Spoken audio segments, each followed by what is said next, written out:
Donc hier on a sorti le train avant, aujourd'hui on va sortir tout le faisceau électrique. Move it, I like to move it, move it. You like to move it, I like to move it, move it. I like... Pour vous expliquer, donc là on a tout le faisceau qui est bricolé et tout ça, là c'était le support de batterie initialement. On a la masse qui est rouge, je me demandais pas pourquoi en Espagne ils se sont dit que c'était une bonne idée. On a ce qui est branché là, je savais pas ce que c'était, vous voyez, bah j'ai trouvé tout de suite parce que j'ai regardé là où ça allait. J'avais ce tube là qui avait jamais été branché quand j'avais la caisse, je me dis putain c'est quoi ce bordel, ça va où? En fait c'est la pompe à lave-glace, normal que ça fonctionnait pas vu que ça donnait sur rien. On a le tableau qui fait la connexion entre l'intérieur et l'extérieur. Étant donné que j'avais plein de jauges qui marchaient plus et tout ça, on va pouvoir creuser le problème. On va débrancher tout ça, on va sortir toute cette partie là dans le bloc moteur, et puis ensuite, après, donc vu que j'ai déjà démonté la colonne de direction, ça fait déjà un truc en moins, on va venir sortir tout le tableau de bord, proprement, tranquillement. On va pas se casser la tête, on va passer par là, ça me semble être pas mal. Alors,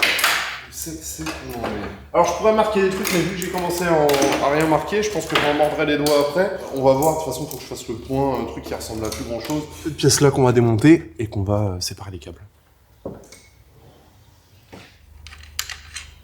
Là, je peux faire sauter la vis pour le freinage. Ça, c'est ce qui se relie à la pédale de frein, tout simplement. Bon, dessus, ça vient plus ou moins. Bon, je peux la sortir à la main. Voilà. Hop, super. Donc ça, tout de suite, ce que je vais faire, c'est que je vais remettre dessus. Je vais remettre la goupille à moitié défoncée dessus, comme ça on est sûr que ça bouge pas. Maintenant, on a plus de place pour voir ce qui s'y passe. Alors, comment c'est rentré? Est-ce que c'est des prises que je peux sortir directement? Est-ce que je peux sortir tout le bloc? Je devrais pouvoir m'en sortir. Si on tire des pattes des deux côtés, je sais pas comment c'est foutu, j'ai pas envie de casser quoi que ce soit. Ok, 1, 2 et 3. Ah, ça y est, je crois qu'on a sorti tout le faisceau moteur. Quel chantier ça va être pour remonter tout ça? Je vous explique quoi.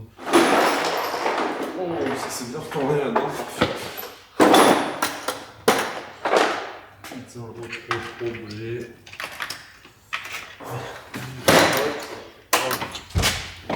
C'est pas lourd, mais c'est encombrant. J'ai une masse à enlever et là c'est les couronnes de la colonne, ça devrait venir assez bien. Alors j'aurais pu vous faire une vidéo de 30 minutes où je laisse mon blabla, où je démonte les fils et je comprends pas grand chose, mais je vais faire plus simple avec les connaissances que j'ai maintenant et vu comment j'ai avancé sur la voiture, je vais vous le faire en express et on parlera du faisceau quand il sera en bon état parce que là ça n'a ni queue ni tête. De gauche à droite en regardant le tableau de bord en face comme vous le voyez de l'angle de caméra. Tout à gauche j'ai l'interrupteur des essuie-glaces, ensuite j'essuie des phares. Les feux et les wipers, ça c'est wipers pardon, c'est sorti. En dessous on retrouve la commande des feux de route au pied et la boîte à fusibles qui est juste en dessous ces deux commodos là. Au fond contre la cloison par feu on a the bulkhead connector, petite prise en plastique que moi j'ai vu débrancher juste avant avec les 3 prises qui vont directement au faisceau moteur et c'est ce qui relie le faisceau moteur au faisceau habitacle. Le faisceau est séparé en 3 parties sur cette voiture. Ensuite, on a le tableau de bord. Oh bah ça vient même royal. Les fils sont de belle couleur, j'ai rien qui est cramé. C'est les platines du tableau de bord qu'il va falloir qu'on voit si c'est grillé ou non.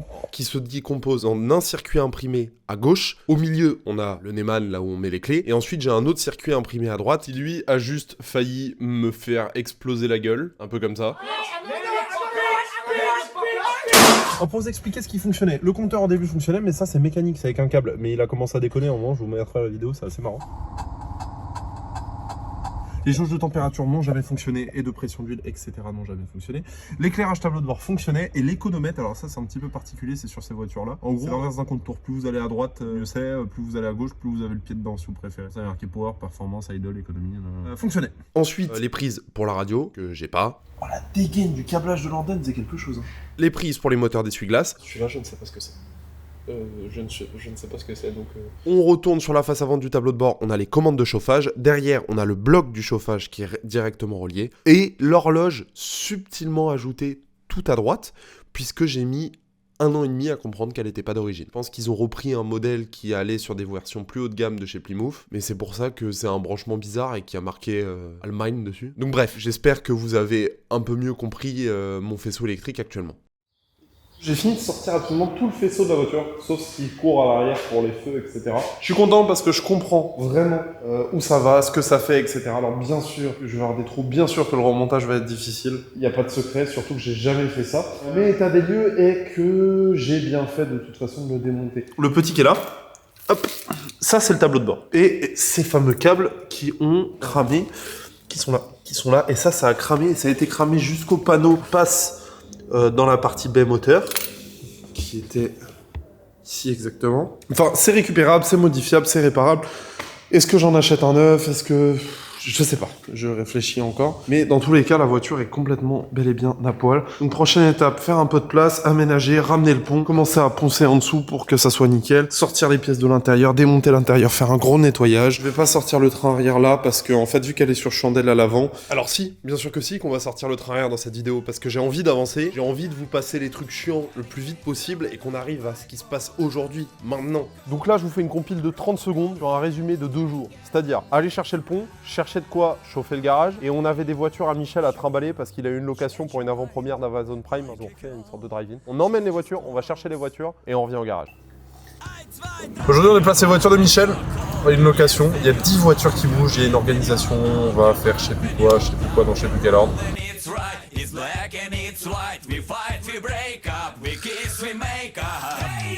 Bon, le but du jeu, c'est d'emmener ça, pas là, un peu plus loin sur la route là-bas, au garage. Ça c'est lourd, ça pèse 1 tonne. Donc on va le mettre dans un camion avec un Manitou, ça devrait pas trop être galère, mais pour le décharger là-bas, on sait pas si on emmène le Manitou. C'est long d'emmener le Manitou là-bas, non? Non. La première étape, c'est de redémarrer la saucisse frite qui est là. Plus d'essence. Bon, une affaire rondement menée. Merde, faut que je passe la vitesse.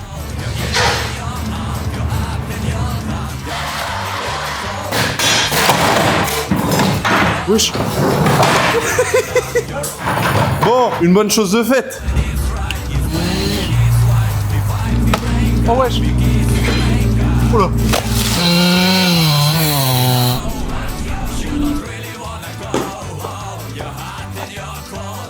Il y en a où le R il est après le drive, il y en a où le drive il est après le R, donc juste faire gaffe à ça.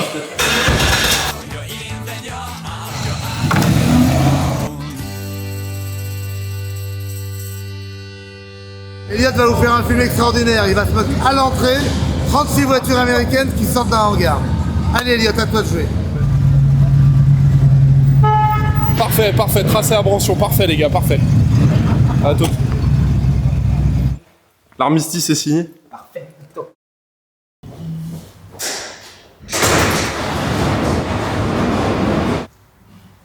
Je marche pas sur mon faisceau. Ça va ou quoi? Here we go again. Alors l'étape d'aujourd'hui, là j'allais beaucoup parler pour rien dire, donc en gros on va juste changer la prise qui est sur le mur pour le triphasé, puisque le triphasé du hangar date d'à peu près dans des dinosaures, et qu'il en fallait une plus récente, mais pas trop récente quand même, parce que celle que j'ai commandée qui est trop récente ça va pas, donc du coup j'ai acheté une prise pour la mettre sur le mur. On va en chier, mais bon, j'ai acheté une lumière et tout, je vous montre ça tout à l'heure, je vais essayer de bosser toute la nuit. Ensuite je vais chercher le décapeur thermique, la spatule, je racle tout le fond de la caisse. Avant ça je vais tomber le pont arrière et le réservoir, je sais pas si j'y arriverai aujourd'hui, on verra.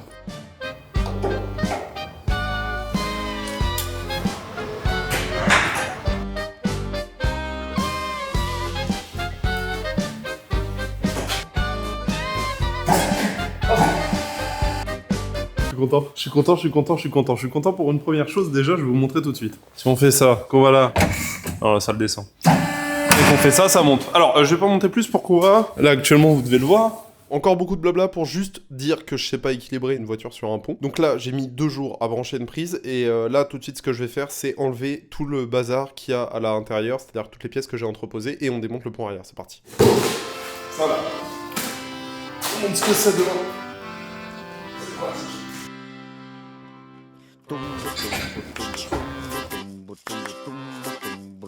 When I find myself in times of trouble, Mother Zhenya comes to me, speaking words of wisdom, let it be.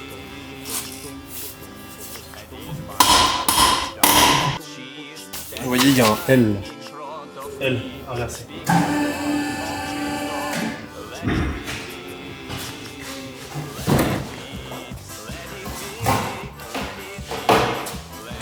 Vous pouvez dire bonjour à mon train arrière.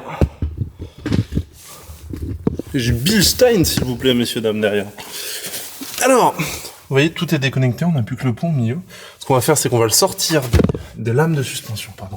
Je l'ai levé un peu plus, ça craint rien. Puis plus je vais enlever des trucs, plus elle sera légère du cul de toute façon, donc ça ira. Je vais démonter les suspensions, je me rends pas compte du poids que ça pèse. Je pense pas que je peux le porter tout seul, je pense pas non plus que ça pèse 100 kg, mais ça doit pas être léger non plus. Léger.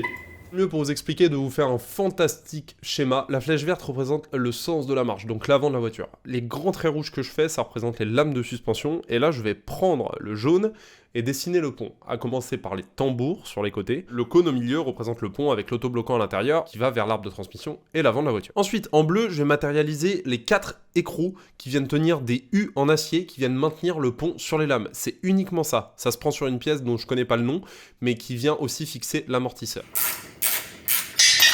Je les ai eus. Donc là, c'est bon, ça relâche. Maintenant, faut que je fasse l'autre côté. J'ai fait une connerie. Il y a tout qui est sur ma boîte à outils, là. Il y a tout qui s'est cassé la gueule là-dessus. Le clic, il a rien tenu du tout, mes couilles au bord de l'eau. C'est la durite de frein qui tient. Faut que je l'enlève vite. J'aurais dû le faire avant. Retenez bien ça parce que c'est la même personne, c'est-à-dire moi, qui va me plaindre quand je vais purger les freins que ça fuit d'ici ou que c'est déformé ou que c'est galère à remettre. Voilà, on en est rendu. Donc là, c'est pas en tension, j'ai vérifié. En fait, le câble de frein main, j'aurais dû le démonter avant, je suis stupide.